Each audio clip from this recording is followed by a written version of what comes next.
सूक्ष्मतम कणों से लेकर बड़ी बड़ी आकाश गंगाओं का सम्मिलित स्वरूप ब्रह्मांड कहलाता है। सूक्ष्मतम कणों के अंदर आप धूल के कणों को भी देख सकते हो, यानी कि जो सबसे छोटी यूनिट है, उस छोटी यूनिट से लेकर के जो बड़ी बड़ी आकाश गंगाएं हैं, उन सभी का एक सम्मिलित स्ट्रक्चर अगर हम देखें तो वो पूरा का पूरा स्ट्रक्चर जो है हमारा यूनिवर्स कहलाता है, ब्रह्मांड कहलाता है। अगर हम बात करें ब्रह्मांड के अध्ययन की, ब्रह्मांड का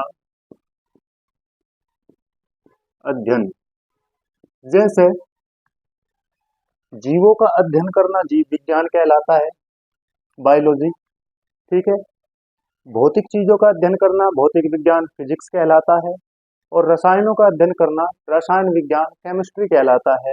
तो ब्रह्मांड का अध्ययन करना जो है कॉस्मोलॉजी कहलाता है। क्या कहलाता है? कॉस्मोलॉजी।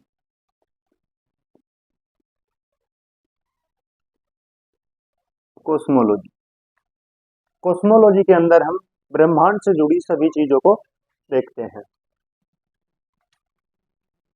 ब्रह्मांड जो है ये लगातार विस्तृत हो रहा है। ब्रह्मांड लगातार बढ़ता जा रहा है, क्योंकि जितनी भी प्राकृतिक चीजें हैं, प्राकृतिक चीजें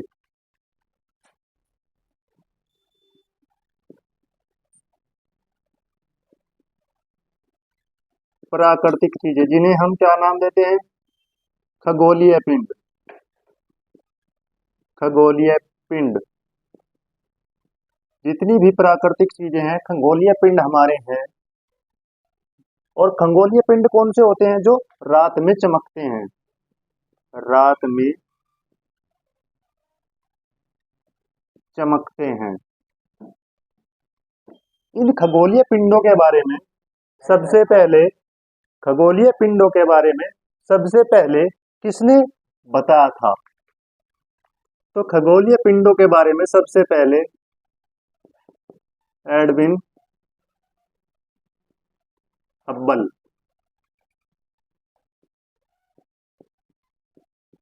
एडविन हब्बल ने सबसे पहले खगोलीय पिंडों के बारे में बताया था।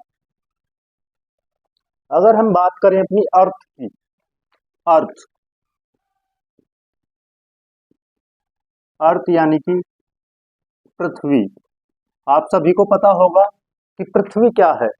आप कहोगे कि पृथ्वी एक ग्रह है। पृथ्वी एक ग्रह है। अब मैं आपसे पूछना चाहता हूं कि ग्रह क्या होता है? ग्रह क्या होता है? ग्रह को आप कैसे डिफाइन करोगे? कैसे बताओगे कि ये ग्रह है? तो ग्रह को आज बिल्कुल साधारण से शब्दों में मैं आपके सामने डिफाइन करने वाला हूं। जिसके पास जिसके पास अपना प्रकाश,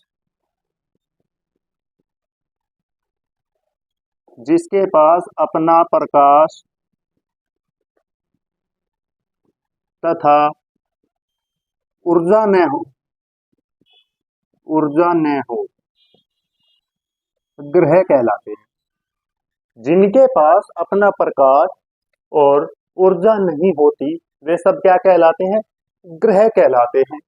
अब आपने ग्रह की बात कर ली, तो सूर्य सूर्य सूर्य क्या हुआ?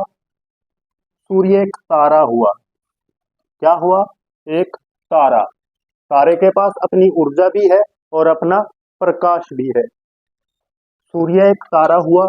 और आपने देखा भी होगा कि सौरमंडल में बहुत सारे ग्रह जो है इसके चारों तरफ जो है घूमते रहते हैं। सूर्य के चारों तरफ ये ग्रह घूमते रहते हैं। अब अर्थ ग्रह ग्रह छोटा होता है कहीं से? तारे से। अब बहुत सारे तारों के समूह से क्या बनता है? तारों का समूह। अगर कहीं पर तारों का समूह इकट्ठा हो तो उस तारों के समूह को क्या कहते हैं हम? उस तारों के समूह को हम कहते हैं आकाश गंगा।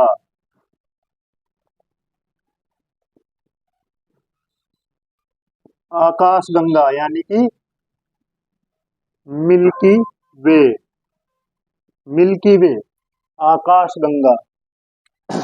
आकाश गंगा ही इसका नाम क्यों रखा गया? क्योंकि प्राचीन काल में बहुत समय पहले जो है, जब सबसे पहले इस चीज को देखा गया तो एक श्वेत प्रकाश की किरण के रूप में ब्रह्मांड में बहती हुई एक नदी दिखाई दी। एक सफेद रंग की प्रकाशमान नदी जो है आकाश में बहती हुई दिखाई दी। तो भारत की सबसे पवित्र नदी कौन सी है? गंगा। इसलिए आकाश में बहती हुई उस प्रकाश की नदी का नाम क्या रख दिया गया? आकाश गंगा। और जब बहुत सारी आकाश गंगाएं एक जगह पर आकर मिल जाती है, जब बहुत सारी आकाश गंगाएं आकर एक जगह मिल जाती है तो बनता है लोकल ग्रुप। Local group. और अगर बहुत सारे लोकल ग्रुप एक जगह मिल जाए आकर के तो बनता है सुपर क्लस्टर।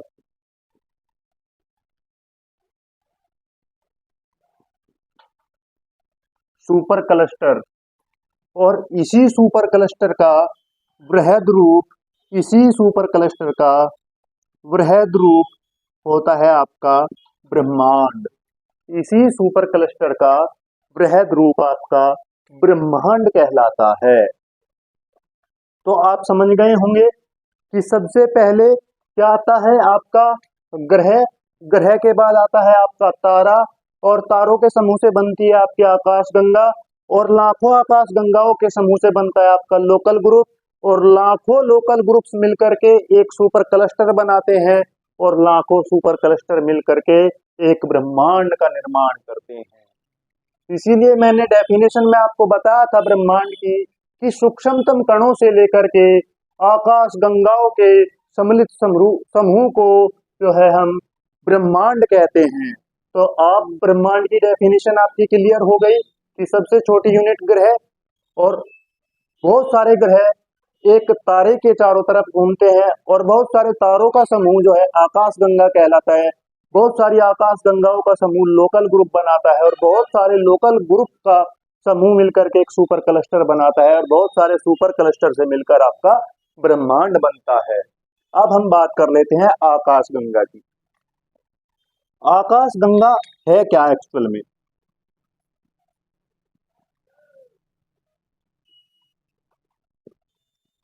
अगर आपसे पूछ लिया जाए कि आकाश गंगा क्या है, तो आकाश गंगा तारों का समूह, तारों के समूह के साथ साथ आप ऐड कर दीजिए इसमें बादल, और बादल के साथ साथ आप इसमें ऐड कर दीजिए धूल के कण।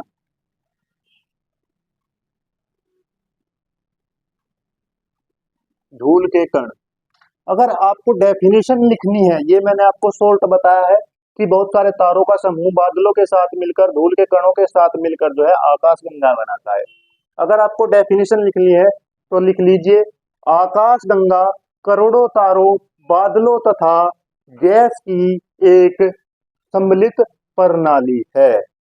गैस की एक सम्मिलित प्रणाली है। देखिए पृथ्वी, पृथ्वी किसका चक्कर लगा रही है? सूर्य का। सूर्य किसका चक्कर लगाता है? अब आप देख रहे होंगे कि सूर्य भी चक्कर लगाता है। जी हाँ बिल्कुल, सूर्य भी चक्कर लगाता है। सूर्य चक्कर लगाता है दुग्ध मेखला। दुग्ध मेखला।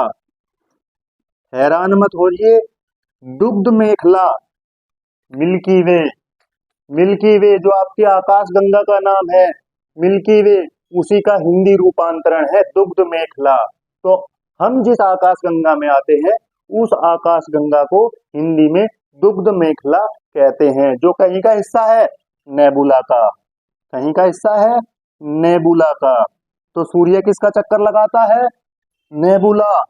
और पृथ्वी कितने दिनों में चक्कर पूरा करती है सूर्य का? पृथ्वी चक्कर लगाती है 365 दिन, 365 दिन और 6 घंटे। ये 6 घंटे बड़े इंपॉर्टेंट हैं, इनको मत भूल जाना, क्योंकि आप देखते हो कि हर 4 वर्ष बाद लीप वर्ष मनाया जाता है। वो इन्हीं 6 घंटे की वजह से लीप वर्ष मनाया जाता है। फरवरी में जो 29 दिन होते हैं 4 वर्ष बाद, वो इन्हीं 6 घंटों की वजह से होते हैं, क्योंकि 4 वर्षों तक ये 6-6 घंटे मिल करके 24 घंटे पूरे कर लेते हैं, जो एक दिन के रूप में चौथे वर्ष ऐड हो जाते हैं। अगर अब हम बात करें कि सूर्य जो है आकाश गंगा का चक्कर कितने दिनों में लगाता है, तो ये लगाता है बच्चों 25 करोड़ वर्ष। 25 करोड़ वर्ष। इस 25 करोड़ वर्ष के समय को हम इस 25 करोड़ वर्ष के समय को हम नेबुला ईयर भी बोल सकते हैं। नेबुला ईयर भी बोल सकते हैं। अब अगर हम बात करें कि जो हमारी आकाश गंगा है, जिसका नाम दुग्ध मेखला है, इसका आकार कैसा है, इसका आकार कैसा है, तो इसका आकार सर्पिलाकार है। सर्पिलाकार, सर्पिलाकार इसका आकार है।